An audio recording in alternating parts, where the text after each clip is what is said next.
Hi, my name is Vic Coleman. Have you or someone you know been diagnosed with cancer and you're dealing with feelings of fear and uncertainty about the future and just don't really know what steps to take next or what comes next? Well, this video series is for you. Welcome to Walking Together Through Cancer. And the goal of this series is to encourage and to provide usable information for those who have been diagnosed with cancer. So today's video will be part one of a two-part series on how to find a good doctor. Now, finding a good doctor is critical. Not only are they going to be critical to you physically, but also emotionally, your mind, and your finances. And so we need to recognize that the word good is subjective by nature. So we talk about good cars, good pizza, good schools, good teachers, and what might be good for one person may be terrible for another.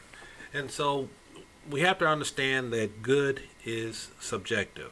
But in this video, we're going to talk about 7 criteria that I think will be useful for you in evaluating a doctor that's going to be best for you. And that's how I'm defining good. Finding a doctor who will be best for you and your given condition.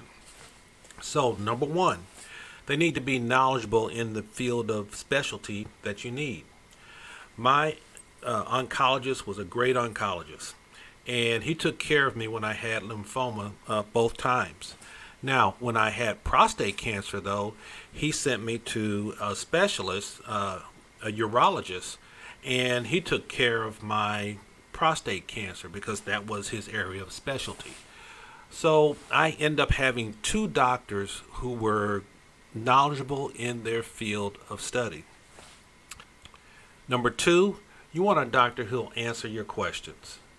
There's a friend of my wife who was diagnosed with cancer, and she would call my wife just to kind of get a lot of information on what to ask, and how did my wife go through the breast cancer and all that. And so my wife would say, okay, when you have your appointment with your doctor tomorrow, you need to talk about X, Y, and Z, and ask them those questions. Well, the next day my wife would call her after the doctor's appointment and ask her, okay, well, what did the doctor say? Did you talk about X, Y, and Z? And she would say, well, not really, we didn't really get around to it. So at first we thought, okay, well, she's just nervous and about this whole situation and just didn't get questions answered. After the second, third, and fourth time, we realized that there was something more going on, and that either the doctor was not answering her questions or he was not answering them in a way which she could understand completely what was going on and then come back and say, this is what's happening with me. So you need a doctor who will answer the questions in a way such that you have understanding of what's going on. Point number 3, you need a doctor who's attentive to you. And it really goes into our 4th point, which is you need a doctor who will take his time with you. I've been in situations where I've been in a doctor's office and I just felt like I was just a number. The doctor would naturally come in late, give me my 2 or 3 points and, hey, how you doing? This looks great, and got any questions? He would ask real quick, and then all of a sudden, he was ready to dart out the room and go to the next patient. So I felt like I was just, part of a quota that he needed to meet that day. And that's really not a good feeling, nor is it a good practice, because literally your life is on the line. You're dealing with cancer. So you need a doctor who pay attention to you, who's attentive to you and what you have to say, and then also he or she needs to take time with you.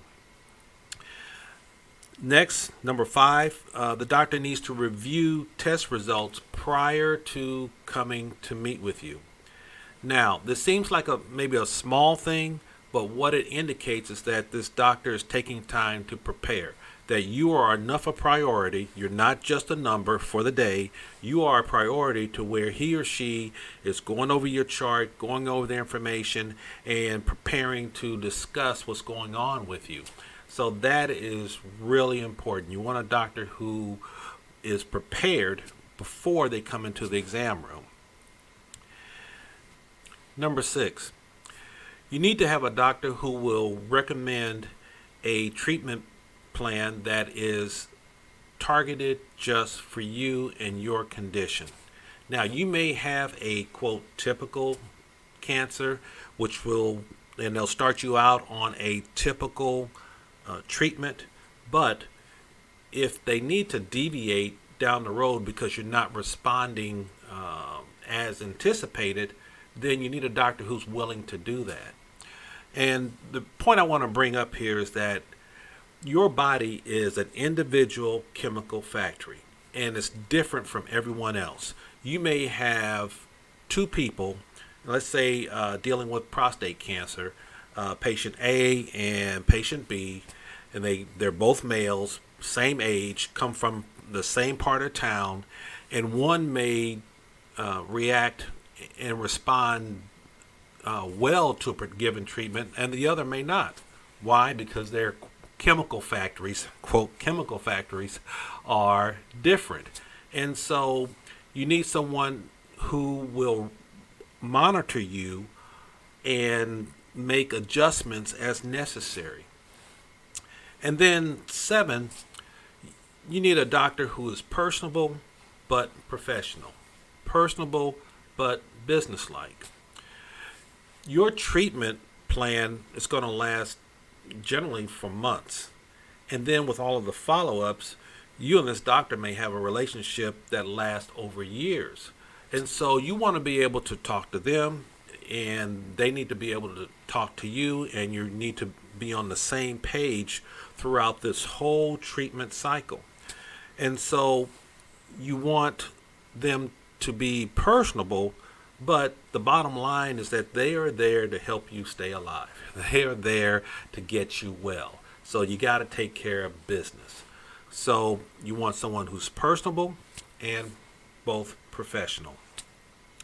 So let's review. Number 1, you want a doctor who's knowledgeable in the field of study that you need. Number 2, you need one who will answer your questions. Number 3, they need to be attentive to you. Number 4, they need to take time with you and not just rush you out. Number 5, they need to prepare prior to meeting you with all of the information and test results that are pertinent to that particular meeting. Number 6, they need to have a specific treatment plan for you. And even though your cancer may be quote typical, and you start out with a typical treatment, they need to be able to monitor you and your response to the treatment and deviate if necessary. And then 7, personable but professional. So hopefully this has been helpful to you, and this 7 criteria will be useful in evaluating a quote good doctor for you. And by good, just to repeat myself, we need to have a doctor who is best suited for you and your condition at this particular time. So thank you for watching, and if this has been helpful to you, click the like button and also hit the subscribe button so that you'll be notified when new videos come out. And let me just emphasize, you are not alone. That's what Walking Together Through Cancer is all about. The whole Walking Together with Cancer family is here to guide you, to go with you, to encourage you every step of the way so that you know that you are not alone. So thank you for watching, and stay encouraged.